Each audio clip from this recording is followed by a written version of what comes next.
ತಂದೆ ಅಂಗಿ ಹರ್ಕೊಂಡು ನನಗೆ ಹರಿದ್ರು ಬಿ ಜೆ ಪಿಯವರು, ನನಗೆ ಹೊಡೆದ್ರು ಅಂತೇಳಿ ನಾಟಕ ಮಾಡ್ತಾರಲ್ಲ.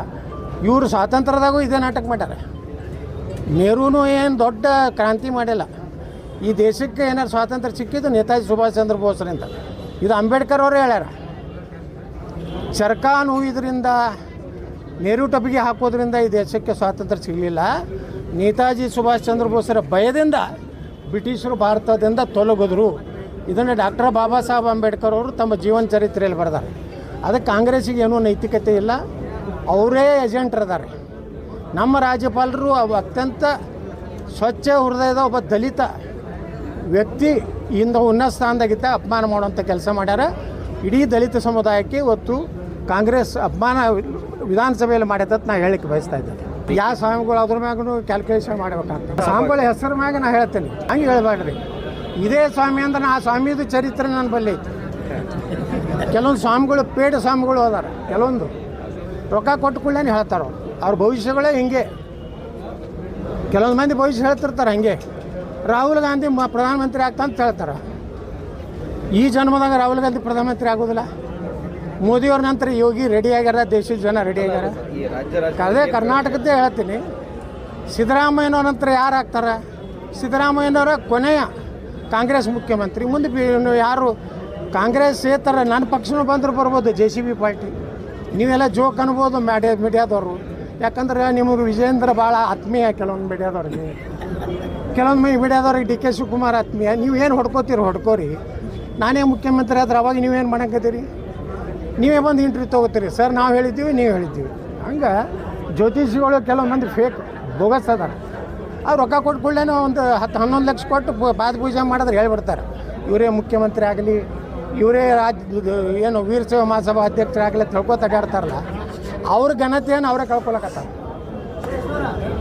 ಅದೇ BJP ಸಪೋರ್ಟ್ ತೊಗೊಂಡು ನಾ ಮುಖ್ಯಮಂತ್ರಿ ಆಗ್ತೀನೋ, BJPಗೆ ಬಂದೇ ಮುಖ್ಯಮಂತ್ರಿ ಆಗ್ತೀನಿ ಯಾರಿಗೆ ಗೊತ್ತಂತೆ. 28ಕ್ಕೆ ನಾ ಆಗ್ತೀನಿ, ಇಷ್ಟು ಮಾತ್ರ ಗ್ಯಾರಂಟಿ.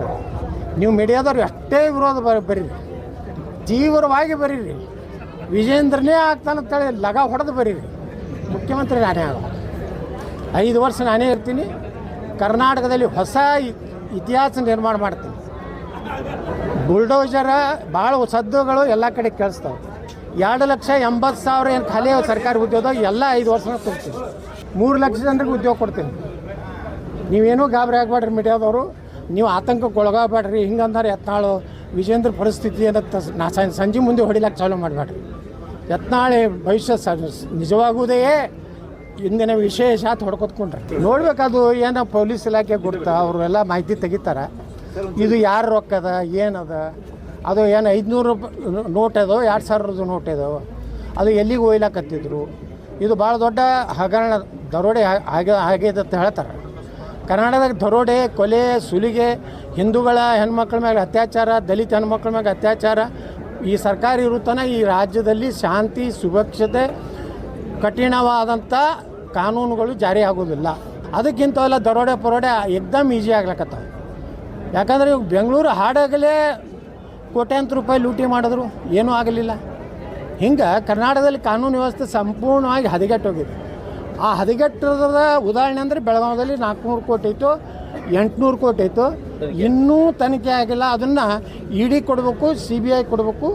ಅವರು ಯಾರದಾರ, ಯಾರು ಭ್ರಷ್ಟ ರಾಜಕಾರಣಿಗಳದಾರೋ, ಭ್ರಷ್ಟ ಅಧಿಕಾರಿಗಳದಾರೋ, ಯಾರು ಅದನ್ನು ಆ ಹಣ ಒಯ್ದು ಅದನ್ನು ಕನ್ವರ್ಷನ್ ಮಾಡಬೇಕು, ಅದನ್ನು ತಿರುಪತಿ ದೇವಸ್ಥಾನದ ಹುಂಡಿಯಲ್ಲಿ ಹಾಕಬೇಕು, ಏನು ಮಾಡಬೇಕು ಅನ್ನೋ ಏನು ಒಂದು ಷಡ್ಯಂತ್ರ ಇದೆ, ಅದು ಬಯಲು ಮಾಡಬೇಕು.